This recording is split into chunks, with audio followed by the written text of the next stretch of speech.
Hi guys, this is just a bit of a follow-up to my previous video where I've done a few checks and pieces between Linux Mint 19 on the 19.3 on the left and Kubuntu 19.10 on the right.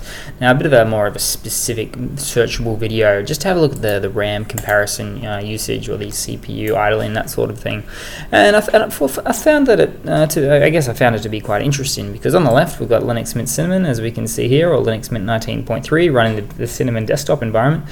Straight out of the box, on a boot up, it's running with about 403 megabytes of RAM in use, so a little bit over 400 basically. And then on the right we have Kubuntu, which is surprisingly, even though it's more at 530 megabytes of RAM out of the box or on boot up, it's really not using a great deal of RAM as it did, say, I even want to say a decade ago, maybe about a good 10 years ago. It was very resource heavy, just big on the hardware.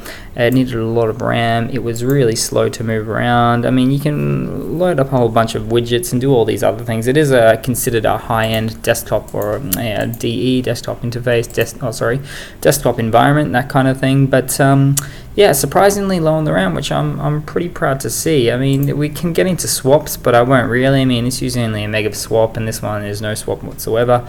But it's neither here nor there for the purposes of this video. Just a bit of a glance at what's going on. So you could use these operating systems on a slightly older PC, for instance. It doesn't have to be the latest and greatest, which is really the case with almost all Linux distributions these days, which I'm really happy to see about. They really have gone a long way in terms of optimization. But I might just pop open just a brief copy of the two so we can see what's going on here.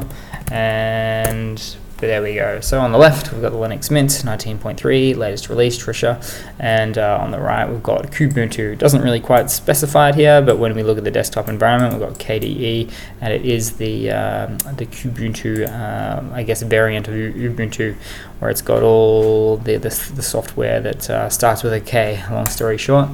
But yeah, that's pretty much it, guys. Just a super simple, quick, fun video on the RAM comparison between the two. Thanks for watching. Please like, comment, subscribe, and all of those nice things. So thanks for watching.